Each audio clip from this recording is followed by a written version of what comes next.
in the heart of a small town, surrounded by overgrown trees and forgotten memories, there stood an old school. St. Mary's School for Girls was a relic of a bygone era, its walls steeped in history and tragedy.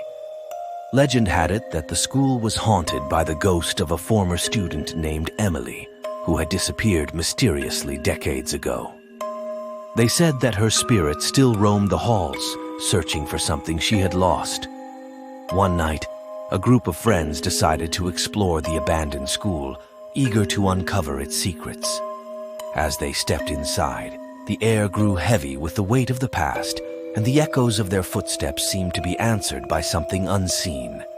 As they wandered through the darkened corridors, they began to hear whispers, soft melodic voices that seemed to be calling their names. The friends brushed it off as their imagination, but the whispers grew louder, more insistent, until they could no longer ignore them. Suddenly, the friends found themselves separated, each one lost in a maze of hallways that seemed to shift and change around them. Panic set in as they realized they were not alone. The ghostly figure of a young girl appeared before them, her eyes filled with sadness and longing.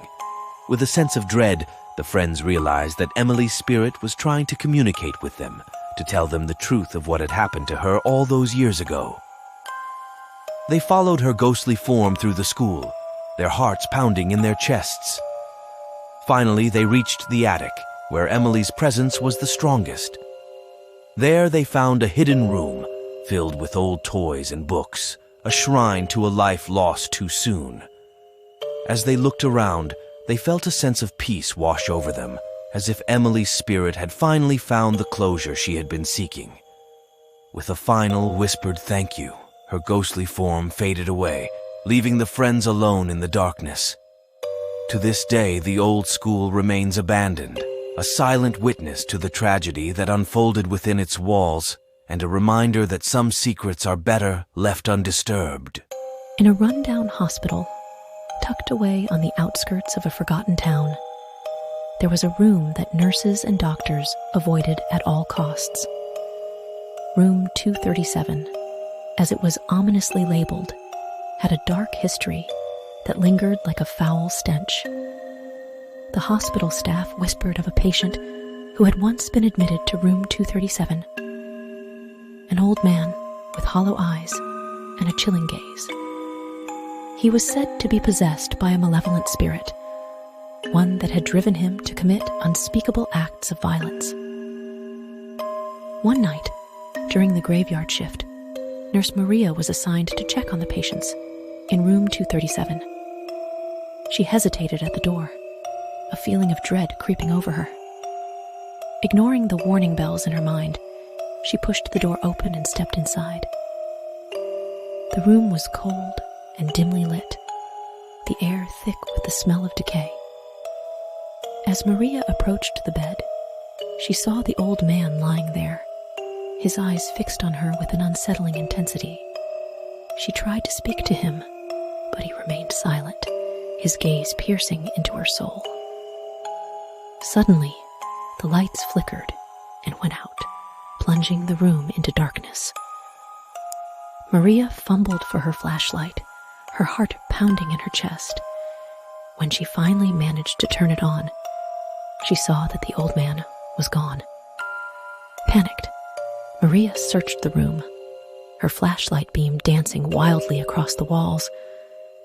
And then she heard it, a soft whispering, like 1,000 voices speaking in unison. The sound seemed to be coming from the walls themselves, closing in around her. Terrified, Maria tried to run, but the door was stuck, refusing to budge. The whispering grew louder, filling her ears with a cacophony of voices, each one more chilling than the last. And then, as suddenly as it had begun, the whispering stopped.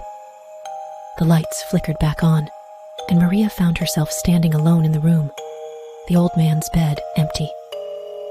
Shaken to her core, Maria fled from room 237, vowing never to return. But the memory of that night haunted her dreams, a reminder of the darkness that lurked within the walls of the old hospital. In the heart of a once bustling city, now a ghost town, there stood an abandoned mall, an eerie reminder of better days, its halls now haunted by shadows and memories. Officer Ramirez was tasked with patrolling the area, ensuring that no trespassers disturbed the silence that hung over the deserted shopping center. As Ramirez walked the empty corridors, his footsteps echoing in the silence, he felt a chill run down his spine.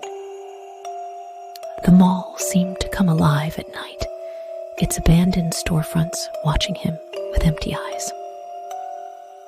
As he rounded a corner, Ramirez heard a noise, a faint, echoing laugh that sent shivers down his spine. He drew his flashlight and approached cautiously, the beam of light revealing nothing but empty space. But as he turned to leave, he heard it again, closer this time. Determined to get to the bottom of the mystery, Ramirez followed the sound, his heart pounding in his chest. The laughter led him to an old toy store, its windows cracked and covered in dust. As he shone his flashlight inside, he saw something that made his blood run cold. A group of mannequins, arranged in a circle, their faces twisted into grotesque smiles. Ramirez felt a sense of unease wash over him as he approached the mannequins, his hand inching towards his gun. But before he could react, the mannequins sprang to life, their wooden limbs moving with an otherworldly grace. Terrified, Ramirez tried to flee, but the mannequins surrounded him, their empty eyes locking onto his. With a sudden burst of strength, he broke free and ran, his heart pounding in his chest. As he reached the exit, Ramirez felt a sudden wave of relief wash over him. He had survived the encounter with the haunted mannequins, and as he stepped out into the cool night air, he vowed never to return to the abandoned mall again. The next morning, Ramirez reported the incident to his superiors, but when they investigated, all they found was the old toy store, empty and silent. The mannequins were gone, their presence nothing but a distant memory. But Ramirez knew that he had come face to face with something truly terrifying, and he would never forget the night he survived the haunted mall.